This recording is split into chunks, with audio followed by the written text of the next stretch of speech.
शिमला योजना क्षेत्र पर राष्ट्रीय हरित अधिकरण के आदेशों और शिमला विकास योजना के कार्यान्वयन पर रोक लगाने वाले अन्य 2 आदेशों को रद्द करने के शीर्ष न्यायालय के फैसले का स्वागत करते हुए मुख्यमंत्री के प्रधान मीडिया सलाहकार ने आज मीडिया कर्मियों को संबोधित करते हुए कहा कि वर्तमान राज्य सरकार के ठोस प्रयासों के कारण संभव हो पाया है।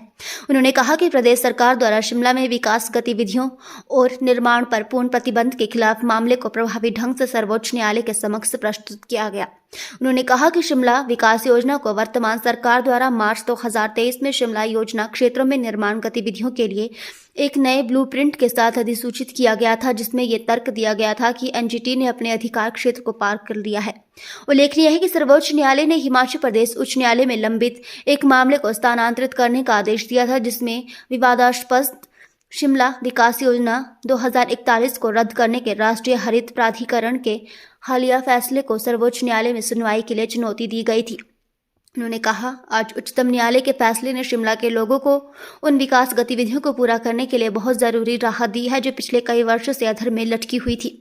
नरेश चौहान ने इसका श्रेय मुख्यमंत्री ठाकुर सुखविंदर सिंह सुक्खू के दृढ़ प्रयासों को दिया। उन्होंने इस मामले की सुनवाई के लिए अनुभवी अधिवक्ताओं की सेवाएं ली। उन्होंने सर्वोच्च न्यायालय के निर्णय की भी सराहना की, जिसमें कहा गया था कि विकास योजना को अंतिम रूप देने की शक्ति का प्रयोग राज्य सरकार के पास है और एनजीटी निर्देश जारी नहीं कर सकता है और वह राज्य के वैधानिक कार्यों में अतिक्रमण नहीं कर सकता। उन्होंने कहा कि लोगों की सुविधा के लिए पहले चरण में 2 चिकित्सा महाविद्यालयों में शीघ्र ही पीटी स्कैनिंग मशीन स्थापित की जाएगी, क्योंकि वर्तमान में इस सुविधा के लिए लोगों को पड़ोसी राज्य में जाना पड़ता है। ये भी एक संकल्प था कि हम हेल्थ क्षेत्र में एक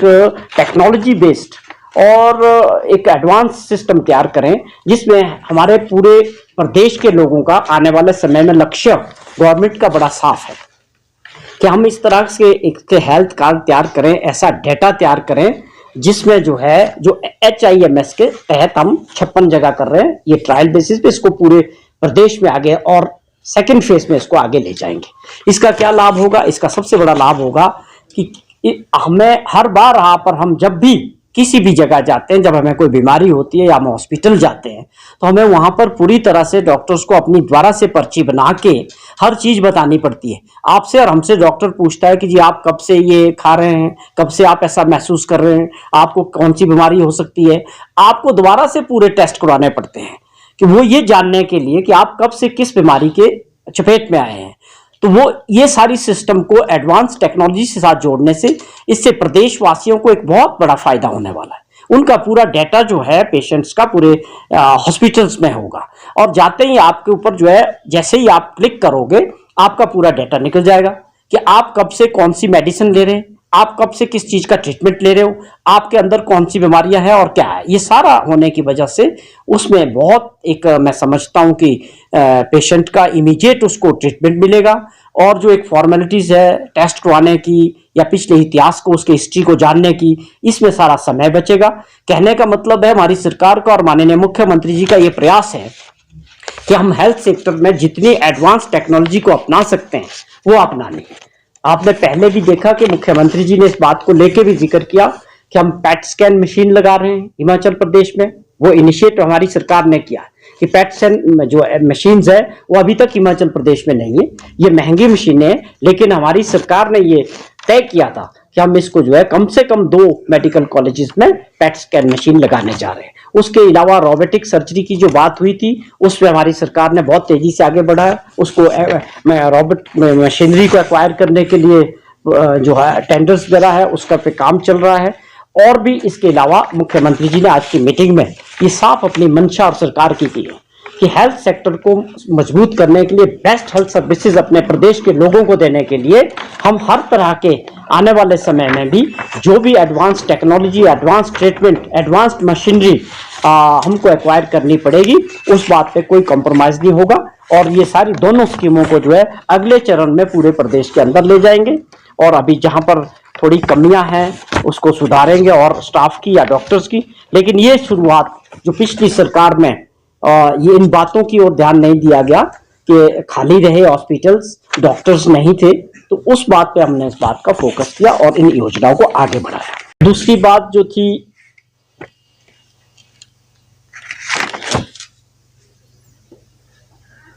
सेकंड बात, आज एक बहुत बड़ा फैसला जो है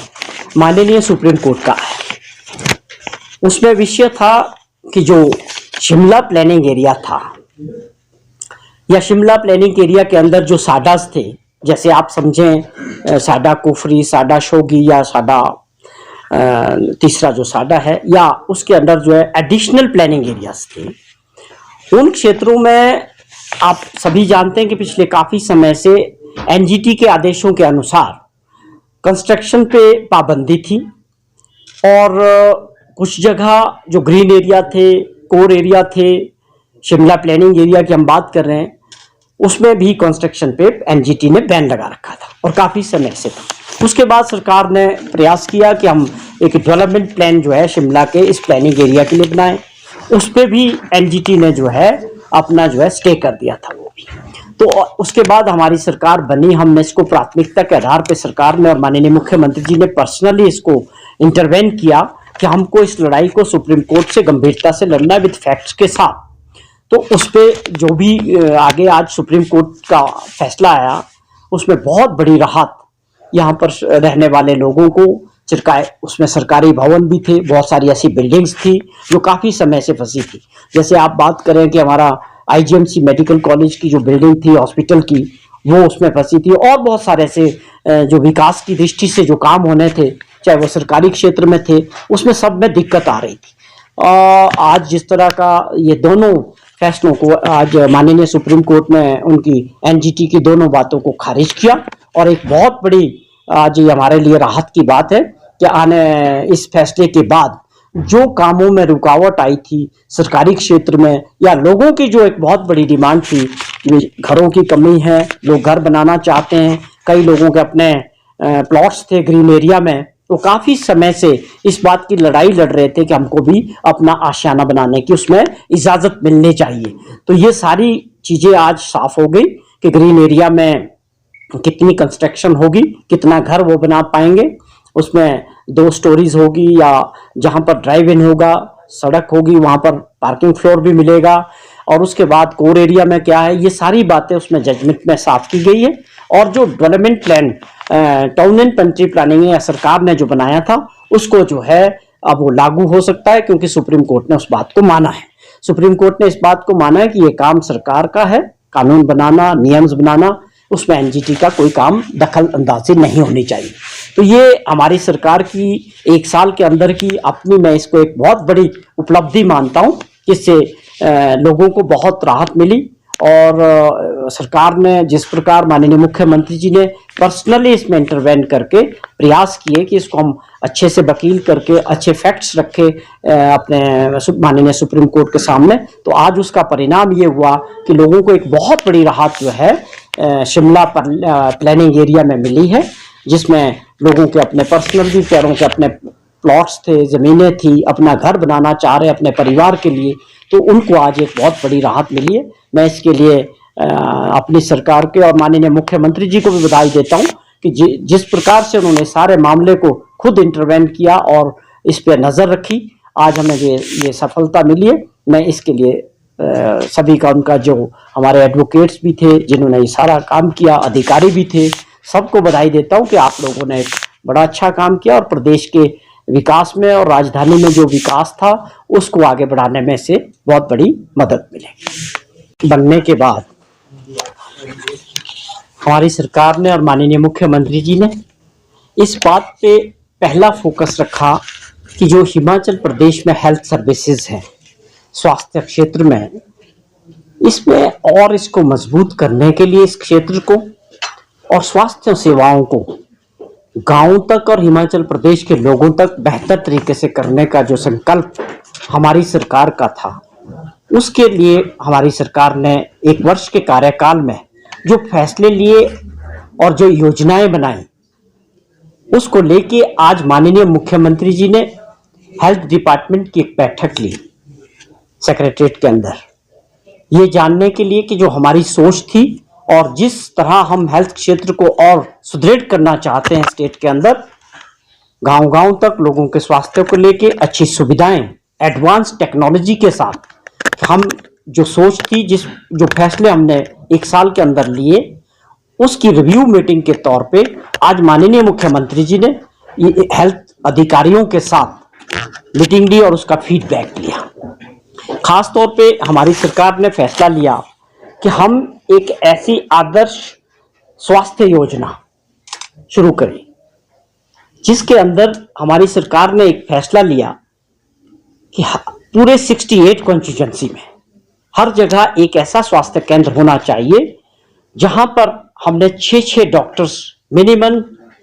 जो हमारे सुपर स्पेशलिस्ट डॉक्टर्स हैं, वो नॉमिनेट किए। और इस कड़ी में जो हमने एक टारगेट रखा था कि भाई 35 जगह हमने 6 डॉक्टर्स की नियुक्ति कर दी। 35 ऐसे स्थान है आज कि जहां पर 6 डॉक्टर्स मिलेंगे 35 असेंबली कॉन्स्टिट्यूएंसी में,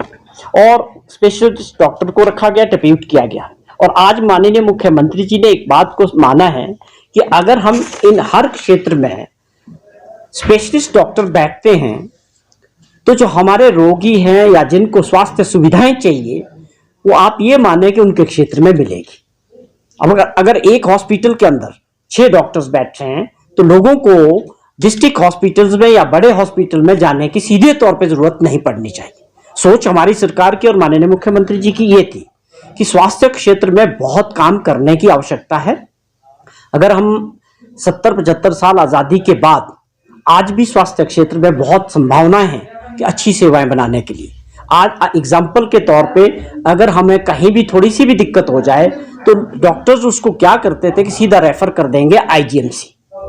इस बात को समझते हुए हमारी सरकार ने यह फैसला लिया था कि हमको ऐसा इंफ्रास्ट्रक्चर हेल्थ क्षेत्र में तैयार करना है कि जो लोगों के दरबार में हो, उनके दरवाजे के नजदीक हो। इसको लेके हमारी सरकार ने फैसला लिया कि हम 68 जगह ऐसे इंफ्रास्ट्रक्चर तैयार करेंगे कि कम से कम 6 डॉक्टर्स हमने नॉमिनेट वहां पर अपॉइंट करने हैं। उसमें से 35 जगह हम ये काम कर चुके हैं और अगले स्टेज में वहां और फैसिलिटीज, छोटा ओटी है और तरह की फैसिलिटीज, जिसकी मंशा हमारी सरकार की साफ थी कि हम जो है स्वास्थ्य क्षेत्र में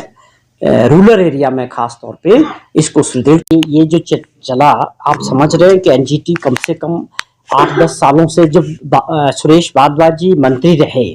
उससे पहले वो विपक्ष में थे, शिमला के विधायक थे। असेंबली के अंदर उन्होंने बात कही और कि जैसे ही मेरी सरकार आएगी तो मैं इन बातों को लेके, जो एनजीटी के आदेश थे या लोगों के जो मसले थे रिटेंशन के, बहुत तेजी से करूंगा। लेकिन उनका 5 साल का पूरा समय निकल गया। एंड में जब आदेश आया हाई कोर्ट का, सुप्रीम कोर्ट का, कि भाई आपके पास तो प्लान ही नहीं है, आप हमारे सामने प्लान तो रखो, कि डेवलपमेंट प्लान ही नहीं बनाया आपने आज तक इस शहर का, तो वो काम उनको उस नजरिए से करना पड़ा। जब वहां से ये आदेश हुए कि आप अपना लड़ाई लड़ रहे हो, लेकिन पहले अपना प्लान तो करें कि आप करना क्या चाहते हो, आपका प्लान क्या होगा इस शहर के लिए। तो ये मैं नहीं समझता कि 5 साल में उनकी कोई उपलब्धि थी। हमारी सरकार ने इसको फिर से गंभीरता से लिया और पूरी, आप देखें कि आज किसी चीज को तभी मुकाम तक पहुंचता है जब आप उसमें गंभीरता दिखाते हैं, जब आप उसको करना चाहते हैं। तो हमारी सरकार ने और माननीय मुख्यमंत्री जी ने इसको करने की मंशा रखी और आज हमें इसमें सफलता मिली।